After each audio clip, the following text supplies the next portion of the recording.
Welcome back mga kapatid sa Mac TV Family Vlogs. For today's video mga kapatid, nakauwi na nga sila Elios, Emer dito at si Mami. Kumbaga yan, pinapatulog ko na siya kasi ang hirap niya makatulog kasi hindi siya sanay. Nasanay siya doon sa hospital, malamig kasi doon kasi centralized yung aircon, kaya yan nakatutok siya ngayon sa electric fan. Pawisin kasi itong batang ito mga kapatid. Tapos sa dami niya pa tinitake na mga gamot, 3 klase, tapos iba pa yung vitamins niya. Kaya sa sobrang dami niyang ininom na gamot mga kapatid, talagang mahirap magkasakit ng mga bata. Pero sa ngayon mga kapatid, okay na kasi naitatay niya na yung plema, hindi na rin siya halos inuubo.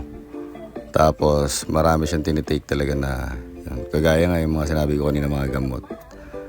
Yan, talagang 1 week lang naman yung inuman niya, tapos another check-up niya pagbalik namin sa hospital. Pero so far so good naman siya ngayon kasi okay na yung ano niya, kalagayan niya. Pasensya na rin pala kayo mga kapatid kung nakahubad ako dyan kasi hindi ako sanay matulog na nakadamit. Minsan lang ako nagdadamit pag sobrang lamig. Kagaya na madaling araw minsan yan, nagdadamit talaga ako yan. Pero ngayon yan kasi medyo maaga-aga pa yan kaya pinapatulog ko muna talaga si Tiger namin. Ay, si Little Kuya na lang pala. Pasensya na rin kayo mga kapatid sa background kung marami nakasabit kasi ginagawa namin sampayan yung balkon namin, itong sala namin kasi unti lang yung sampayan namin sa labas. Kaya yan. Pag naglalaba kami, dyan namin nilalagay sa may nakasampay niya sa likod ko. Pasensya na kayo kung medyo distraction sa panonood. Pero okay lang yan. Hindi naman malamok dito. Malamig nga dito sa sala namin tuwing madaling araw. O kahit gabi, hating gabi, medyo malamig. Yan palang dumaan na yan, kapatid ko yan, yung bunso namin. Pero mas malaki pa siya sa akin. Ayun lang mga kapatid, at kung gusto mo itong video na to, huwag mo nang kalimutan mag-subscribe at mag-share at mag-comment na rin sa YouTube channel namin na Mac TV Family Vlogs at saka sa page. Ayan, si Atina dumaan na rin. Yan, nagugulo na yan, magsa-cellphone na yan, kaya lumapit na sa amin. At pasensya na rin kayo sa misis ko yun sa gilid na kaiga. Kasi puyat na puyat talaga siya, antok na talaga siya.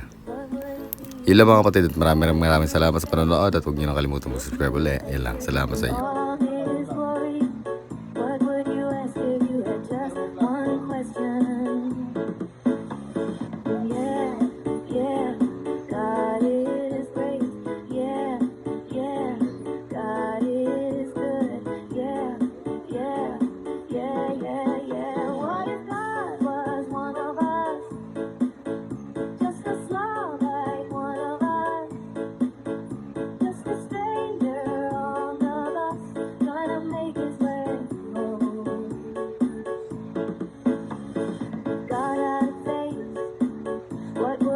Like and would you want to see if seeing them that